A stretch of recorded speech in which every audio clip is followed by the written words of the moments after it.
Get ready to learn the top secrets and simple strategies for living the life of your dreams.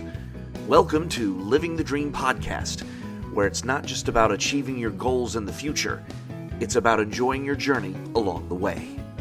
Here are your hosts, Krista Joy and Christy Fredericks. Hi, everyone, and welcome to our show. Christy and I are excited to welcome guest co-host today, Sally Hodell. Sally, thanks for helping us today, and welcome to the show. Thank you, ladies. Thanks for having me. Sally is hard at work authoring a new book, which we'll talk more about later. So today we picked for you some of our keys to living your dreams like the king, some of our favorite life lessons from Elvis Presley.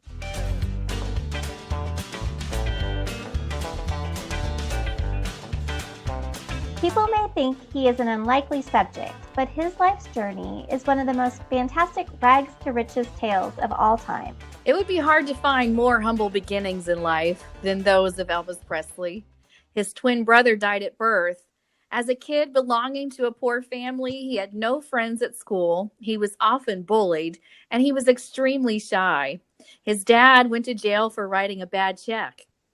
But he grew up to be the king of rock and roll. He is, without a doubt, the biggest rock star on earth and is well known throughout the world. Elvis Presley looks cool, was cool, and one of the coolest guys of his time, a trailblazer like none other. He's been gone now longer than he lived. I totally get it if the young generation is so not into him. They may even raise an eyebrow when his name is mentioned, but maybe if you ask your parents or grandparents, hopefully they will tell you the wonders that Elvis Presley did in the name of rock and roll. He made his mark during his short life, and here we are, still talking about him beyond the grave.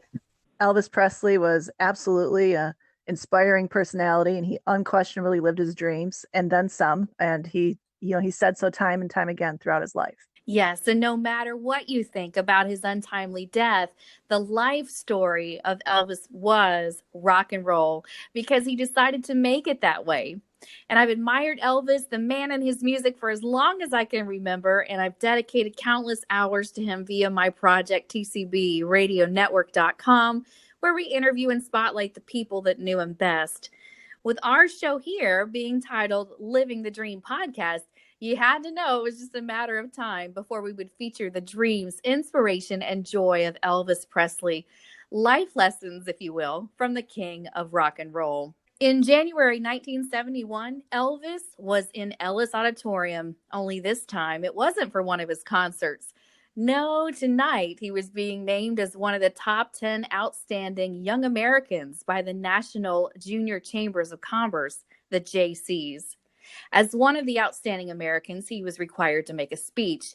Even with all the stages he'd been on and all the press conferences he'd handled, he'd never appeared anywhere as a public speaker. He was incredibly nervous about it, but when Elvis got up to accept his award, he delivered a humble and eloquent speech that said everything he thought about himself in just a few lines. When I was a child, ladies and gentlemen, I was a dreamer. I read comic books and I was the hero of the comic book. I saw movies and I was the hero in the movie. So every dream that I ever dreamed has come true 100 times. And these gentlemen over here, you see these type of people who care, who are dedicated, you realize that it's not possible that they might be building the kingdom of heaven. It's not too far-fetched in reality. I'd like to say that I learned very early in life that without a song, the day would never end. Without a song, a man ain't got a friend. Without a song, the road will never bend. Without a song. So I'll keep singing a song. Good night. Thank you. What can we learn from this man? Well, a lot. But we narrowed it down to 5 of our favorite keys to living your dreams like the king. So number 1, dreams stand on the other side of your fears. Elvis once said, and I quote, "I haven't forgotten what stage fright is. Still feel it before every performance and have just learned to not let it become a barrier for my dreams." End quote. He knew that to achieve our dreams, we need to cross this bridge of our deepest fears. People encourage us to step out of our comfort zone. But Elvis didn't just talk the talk, he walked the walk. He was a shy boy at school, afraid to perform in front of others. But at the same time, he was a hero of comic books and movies in his dreams. He had to overcome his fear of performance to reach where he wanted to go. To achieve anything of significance, we need to be willing to step out of our tiny comfort zone and be willing to encounter our deepest fears and insecurities. That's exactly what Elvis did. As he matured, he started to perform in front of people in an effort to defeat his own fear. He felt the fear and did it anyway. As an adult, he performed in front of millions of people. When he became known as the king of rock and roll, he made his dream come true by knocking down what stopped him the most. Sally, would you agree? Absolutely. I talked to a classmate who said, Elvis was so painfully shy growing up that it almost didn't make sense when he started to dress so different and do his hair so different to get attention. Like, why else would you? He did it to get attention, yet he was so painfully shy. I think that might have been his first attempt in kind of getting used to it, if you will, because it did make him uncomfortable. So I think it started in small steps like that. And I think a lot of people also forget, because the image of Elvis is so ingrained in everyone's minds, across the world. He represents Americana, I think. And the image is so ingrained that people forget that he didn't start out that way. Elvis becomes so incredibly polished, but he doesn't start his career as the Elvis you see in Viva Las Vegas with Anne Margaret, or the Elvis you see in the '68 comeback special. He had to work really hard at his look, but equally so, he had to work really hard at his sound. If you listen to the first couple recordings, his sound is not polished either. So natural talent only takes you so far, and the rest is hard work. And Elvis knew that, because he did grow up poor. He grew up hard. Everything he came by work. So he knew that's what it was going to take if he was going to be a singer, a professional entertainer too. What a brilliant observation. And that actually leads us to our next point. We're going to talk about the perseverance of Elvis. And that was truly part of why and how he was able to live his dreams. Elvis encountered hardships and adversity throughout his life, as Sally said. Losing his twin brother at birth was something he never got over. He was lonely at times, and as a boy, he grew up within a poor family and was bullied throughout his childhood. He was incredibly poor, but as a young adult, he saw his brighter future and his dreams so clearly. He spoke about them as if they were happening in that moment, and he made a powerful commitment to improve his life situation. The first time he performed at the Grand Ole Opry, he was given advice to quit, go back to Memphis, and continue his job as a truck driver, if you can imagine that. And even though it would have been the easy thing to do, he never let other professional singers persuade him to quit. Elvis kept moving forward despite the negativity and the hate and probably the jealousy. He graduated high school and he had no better options than becoming a truck driver or an electrician, yet he practiced his music every single day. He kept showing up at Sun's studio in Memphis, hoping the owner, Sam Phillips, might notice him one day. He made a demo tape and he left his neighbor's phone number because the Presleys did not even own their own telephone. Then he kept checking in until one day he got that call at his neighbor's house to make the record. Elvis inspires us to be successful in our own lives. We need to overcome obstacles and not allow ourselves to be crippled by them. Instead of feeling sorry for ourselves after a failure, we need to commit to pick ourselves back up and keep going. No matter what you are attempting, success is always on the other side of failure. Sally, this is some good stuff. I know you're at home homeschooling your kids. Do you find ways to sneak in life lessons from Elvis with them? Absolutely. And, I think there's a couple big ones. First and foremost, there's no such thing as normal, right? I tell my kids all the time that if no two people are alike, that makes us all weird, right? Yeah. And I think that's something to embrace because, especially with homeschooling, I do that so that they can be individuals, so that they're not so influenced by their peers, so that they can develop who they are without that pressure. And I think Elvis embraced that because he was different, and he knew he was different, but he was also passionate. And he was passionate about music. And what he did, because really I think that Elvis's ultimate goal is not to entertain. I believe that Elvis's ultimate goal is to provide. He wants to provide for his mother and his father. And he ends up providing for, 100 other people when it comes to the business of Elvis that develops out of him. But his main goal is to provide for his parents. So what I find inspiring in Elvis and what I want my kids, to find inspiring is that he found a way to make he was passionate about to be the way that he would provide for his family. Because we all have to make a living, right? So we might as well do it with something we're passionate about. And Elvis did that. And it was hard, and he did face rejection. That's another lesson, for the kids. A lot of famous people talk about that. But, Elvis's first goal was to be a gospel singer. And he tried out for a group, I believe it was called the Song Fellows there in Memphis, and he was rejected. He was told he couldn't sing. So, things like that are going to happen to everyone in life. And I want my kids to know that for sure. But they happen to Elvis. So like when we talk about how he wasn't polished and he had to work at that, and it wasn't handed to him, he had to work at being Elvis and to be successful. He also, even though his fame really did happen very quickly within a 1-year period, he had to work to get to that point for all of that to happen. And so, Sally, you have a new book that will be discussing some of the genetic health challenges that Elvis had to overcome. So what are some of the health challenges that could have held him back? It really takes a book to explain all of them.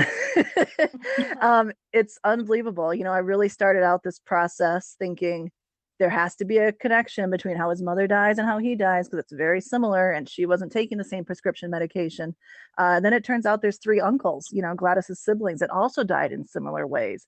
So, no question there's genetic disease there. And no question that Elvis also hurt himself, with the prescription medication he takes to try to keep being Elvis through his health problems. They also create some. But I can tell you that, if there's 11 bodily systems in the human body, 9 of them in Elvis had disorder or disease. And of those 9, my book points out that 5 of them are genetic or congenital in nature, which means he was born with them or he inherited them. So they were things that he couldn't control, things that weren't created as a result of overusing or over-medicating. In terms of the most particular, he was born with this colon problem, which I won't go into in great detail, but I can tell you it would have caused tremendous pain. And he would have worked through that pain throughout his entire life, not just at the end of his life when everybody, sees him with the bloated stomach and all that, which was a result of his colon problem. But it would have been incredible pain even when he's 21 and perfect, in Love Me Tender and Jailhouse Rock. He was already having a lot of trouble with those things. He had immune system problems. He suffered from something called hypogammaglobulinemia, which basically means he was more susceptible to infection than most people.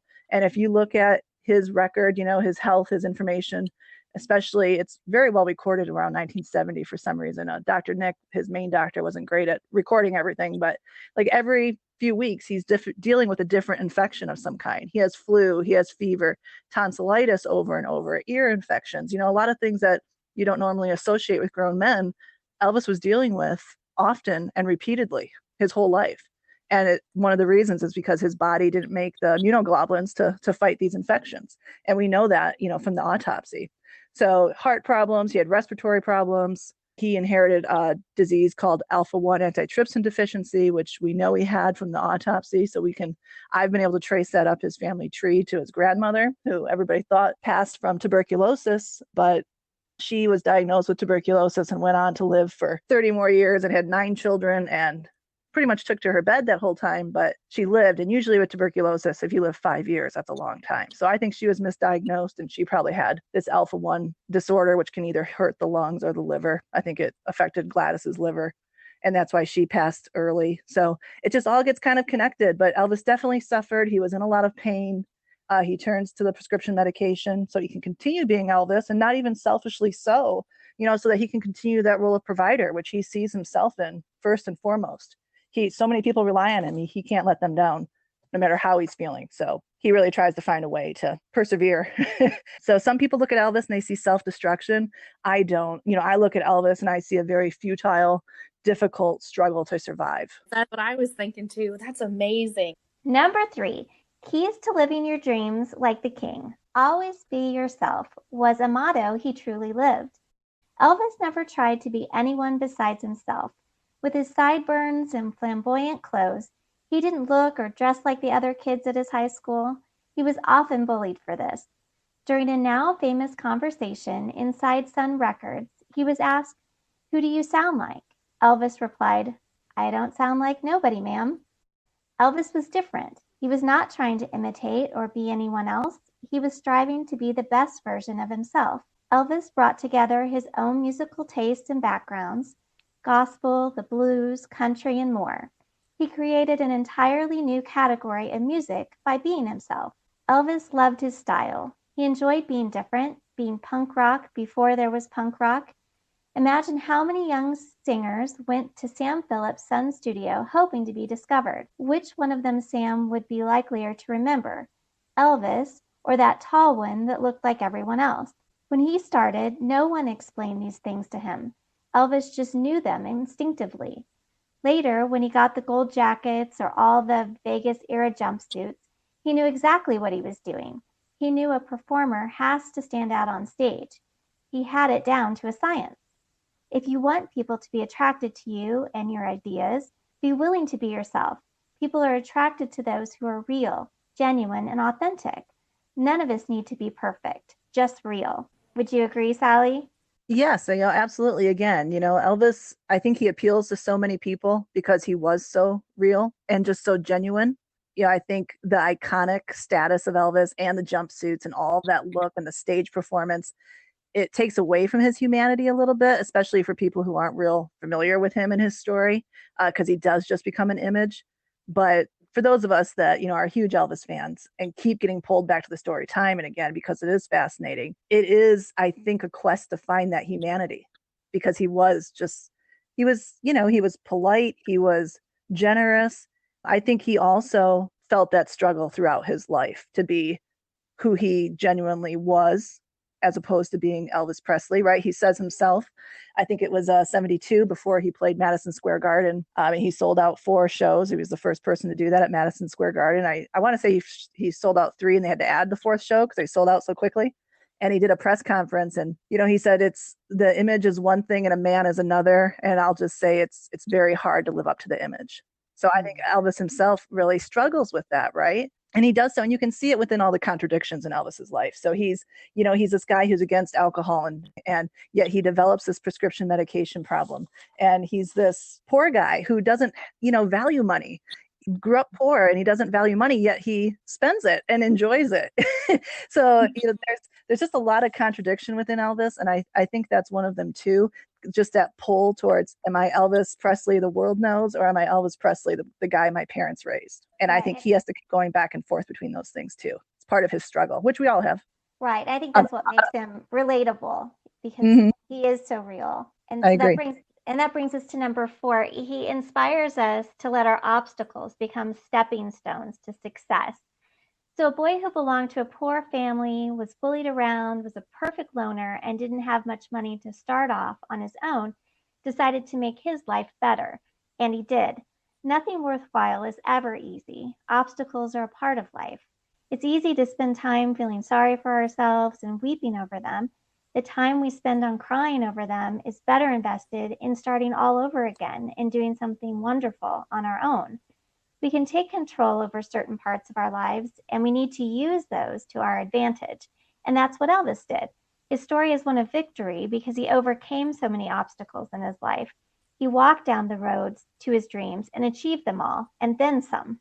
Yeah, and I would just add the why. I think if anyone's going to achieve their dreams, if they're going to be successful, you need a big why to make that all happen, because life is hard work for everyone. There is no exclusion to that rule. Life in general is going to be hard work. And even if you follow your passion, it's not going to come easy. It's probably going to come even harder, because you can just go get a regular job and earn a living. But if you're going to follow your passion, and try to make a living at that, it's going to be even harder. And you need that why. You need something that drives you. And for me, it's freedom, the freedom to homeschool, the freedom to be self-employed, the freedom to be in charge of my life from the minute I wake up to the minute I go to bed. And that means more work and more responsibility for me, but I like, the freedom and the control of it. And for Elvis, it was absolutely the ability to provide, to be a provider for his family. That's what drove him towards his dreams. And that's what kept him going the whole time, when it got difficult, whether it was career-wise or personally or health-wise. That goal, that why kept him going. That's such a brilliant observation. I mean, all the years that I've thought about Elvis, and now I'm talking to people that knew him, I never realized that. But you're so right about that. I mean, it was all about his why, and his why was his family. amazing, amazing. Absolutely. And Yeah. further, that doesn't go away when his mother passes, because so many people want to just attach him to his mother, but Elvis loved a lot of people, and he loved his father just as much as his mother. I know he had a special relationship with his mother, and I'm not discounting that at all, but that drive at first was certainly to give his mom a nice house and all that, but it went far beyond that. And you see that because, she dies, he's 20 something, 1958, and he continues to work hard and to provide. And again, not just for Vernon, but he has probably 20 family members employed at Vernon at any given time, at Graceland, excuse me. 20 family members employed at Graceland at any given time. And then when he starts touring in the 70s, it's over 100 people that he's providing for. Unbelievable. But he always remained true to those roots, and that is for sure. And that leaves us with the next key to living your dreams like the king. Having those big dreams, but remaining humble and kind. This was a big one for Elvis. In talking with some of the people that knew him best, there's a reoccurring theme. Nearly every single one tells us that Elvis couldn't have been further from his glitzy onstage persona behind closed doors. And what really makes people tear up when they talk about his death and how much they miss him is the fact that he was the most humble and kind person that they ever met.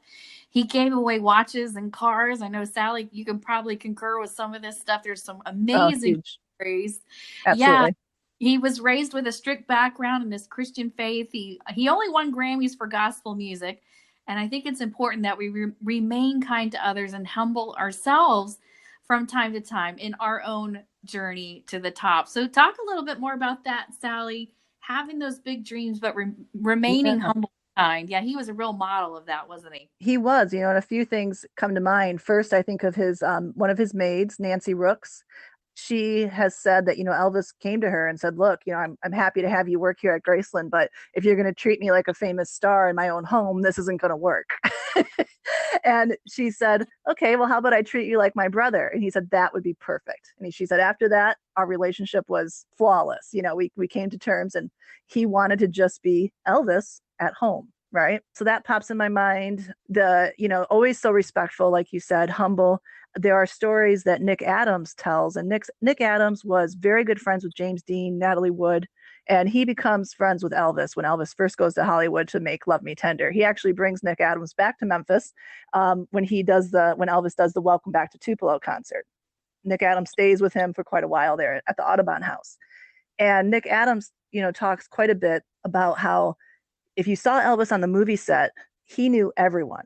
And he was just as polite and respectful to the director as he was to the stage crew. He knew the guys working security, at the sound stage by the first name. So he was respectful of everyone. He made sure he knew their names, their stories. He'd ask about their family. Again, just a way to, I think, seem normal and like a regular guy, because that's what he was, but also to be respectful and humble, like you say. And then the last thing that comes to mind is I always think about what a juxtaposition between him, a contradiction between him and the Colonel, because the Colonel, is always known as being kind of crass and rude to everybody. He can hardly say hello, where Elvis just went out of his way, total opposite personality. Just, hi, how are you? Thank you. One more thing pops in my mind. I'm sorry, but there's so many stories of Elvis being, go ahead, humble and kind. And Mike McGregor actually took care of his horses, I want to say for a decade, first at Graceland and then at the Circle G Ranch. And he said, greatest guy I ever met. Can you imagine working for someone who never makes a demand, says, I'd like to ride today if you're able to get the horses together, always says please, always says thank you. I was never chewed out by him. Like, it was always, could you please? And then thank you with every request Elvis had. And Elvis was his boss, So just stories like that are absolutely endless. Yes, they really are. His generosity, his kindness to everyone. I think it's a really important life lesson that we can learn from the king. So in this next portion, we thought it would be fun to share with you that we asked some of Elvis's biggest fans all over the world to send us examples of modeled life lessons from the king. We got hundreds of responses. It was hard to narrow them all down here.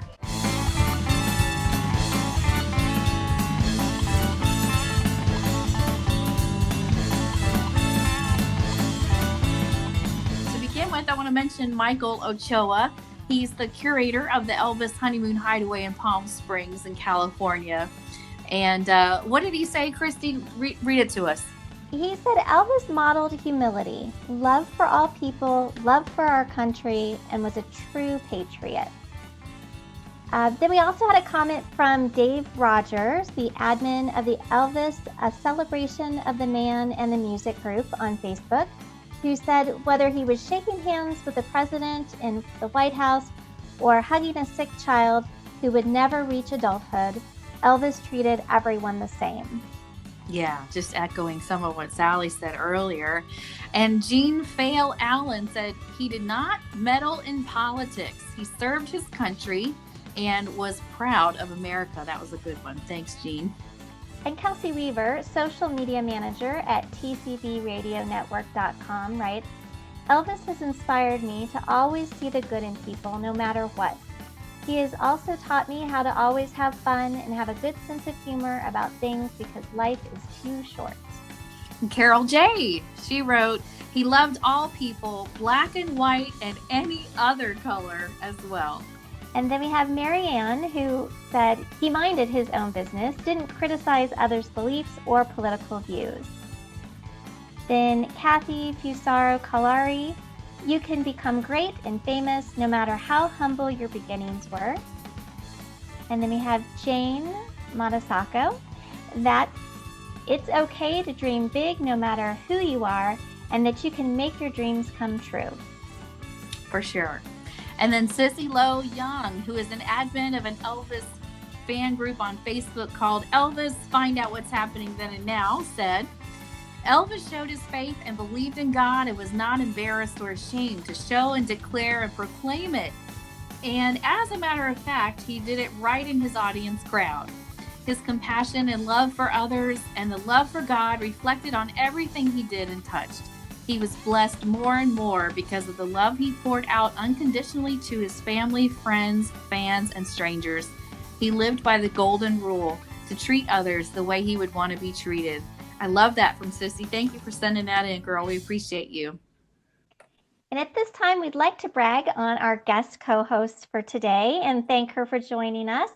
Sally Hodell lives in Traverse City, Michigan, which is a resort town way up north on Lake Michigan. She is a homeschooling mom to 4 girls. Her and her husband own Character Development and Leadership, which creates character-based curriculum for high schools. She is also the author of a new book about Elvis Presley, due out just before the end of the year. It's called Destined to Die Young, and it explores all of the health problems that Elvis dealt with over his lifetime, many of them genetic of nature. Even the most diehard fans are probably not aware of all that Elvis was dealing with from a health perspective, especially those last few years of his life. How he died was a complicated web of genealogy, Sally tells us, lifelong health issues, and the remedies he sought out so that he could continue to be Elvis. Sally lays out an educated argument that the king of rock and roll was destined to die young, just as his mother did. It has been an incredible project that has allowed Sally to meet and come to know so many people that knew Elvis personally. Everyone says that Elvis was such a great guy, and Sally now knows the same is true about those that knew Elvis and those that work at carrying on his legacy. We want to thank you again, Sally, for joining us today and being our guest on Living the Dream podcast. Thank you, ladies, for having me. This was a lot of fun. Elvis has left the building. We hope you've enjoyed today's episode. If you're inspired to read more about living the life of your dreams, check out our website at newlivingthedreampodcast.com. For a deeper look at the life of Elvis Presley and interviews with people that knew him best, be sure to visit my other website, tcbradionetwork.com. We would love to hear from you, and we hope you'll join the conversation inside our Facebook group, Simple Dream Life Strategies. We can't wait to get inspired by your success. Thanks for listening to Living the Dream podcast, where we know it's not just about achieving your goals in the future, it's about enjoying your journey along the way. Music for today's episode was provided by Peter Alden's Kingdom Classics, now available for purchase on our website. This presentation represents the opinions of the hosts and guests of the show. Our show is informational and for entertainment purposes only. Always consult your healthcare professional for any medical questions. While we make every effort to ensure that the information we are sharing is accurate, we welcome your comments and suggestions. Contact information for Krista Joy can be found at disneyways.com/connect. Reach out to Christy Fredericks at disneyworldenthusiast.com/about. At Living the Dream Podcast, we know it's not just about achieving your goals in the future, it's about enjoying your journey along the way.